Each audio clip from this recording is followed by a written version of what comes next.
So I love her so much. Thanks. I'm sorry. Hi, everyone. There's a long weekend coming up for many of you. So how about starting and maybe finishing a new read? Grab your tea, your coffee, whatever's in your mug today. It's no judgment zone. And welcome back, Book Club Diva, my friend Tanya Sam. Hi, Tanya. I love it. It's Tuesday. I know. How's the vibe today? How are we doing? The vibe is great. I'm bringing a mix of everything today. Right, I love it. Yeah, we've got a little bit of sisterhood, a little bit of music, rock and roll, and of course, empowerment to, round out the bunch of today's picks. You always bring the best, so let's get into it. All right, so Kara, today I'm going to say, first up, the book that we're starting with is a famous author. She is a rock star. Her name is Abby Jimenez. And if you're into a slow burn, emotionally rich love stories, this one is going to sweep you off your feet and have you putting Do Not Disturb on so nobody disturbs you. It's full of heart. And say you'll remember, Samantha's life is full of chaos. She's dealing with a family crisis and has to drop everything to go and care for her newly diagnosed mother. The last thing she expects is to meet Xavier Rush. I mean, doesn't that just sound like he's a gorgeous Greek god level veterinarian? When they meet, he's literally cuddling a kitten. Like, it's a perfect rom-com. I'm in love with him already.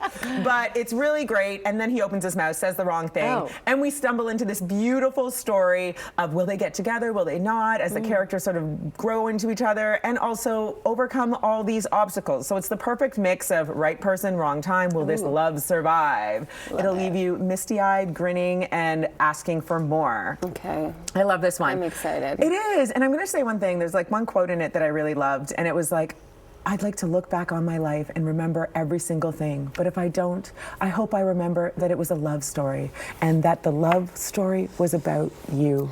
That's nice. Right? It was just beautiful. It's really nice. That's the type of writing that I love. Really beautiful writing that draws you in, makes you want to underline things and just close your eyes and go, oh, I want all this. That's very sweet. It was very sweet. I like them. That's good. Okay, that's on my list. I'm gonna add it to your list, Kara. I know that bedside table has got a lot of books there. Yes. All right, next book, The Griffin Sisters' Greatest Hits by Jennifer Weiner. She's another prolific romance writer. You guys might have known her from Good Grief. It's gone all in her shoes. A lot of these have also gone to film. This one is bringing all the complicated feels of family life. You know, Weiner always delivers with juicy, emotional, character-driven stories, and this one is no different. Cassie and Zoe were once the Griffin sisters. Picture a pop duo that defined the early 2000s. Think Saturday Night Live, MTV, Rolling Stones covers. But their fame was short-lived. It was the height of fans and fame for about 1 year, and then they just disappeared from the scene.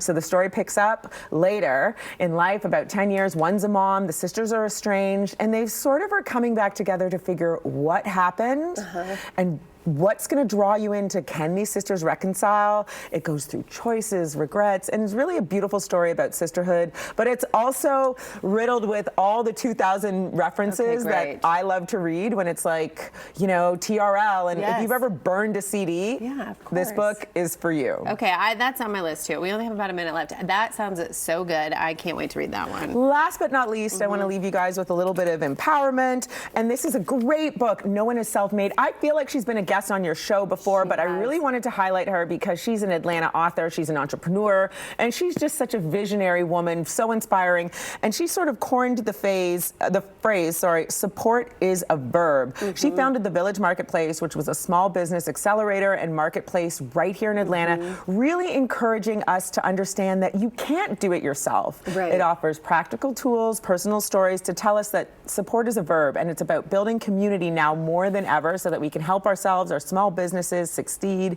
be inspired. Check out this book. Dr. Key Hollyman is such an inspiration. I really, really enjoyed reading it. She's really good. I'm low-key obsessed with her, not in a weird way, but I just love to sit in her presence like I do in yours. I could listen to you talk all day. Tanya, thank you for being here. Same, Kara. Same. Thanks for being here, and come back anytime. Maybe later in the show. All right, maybe.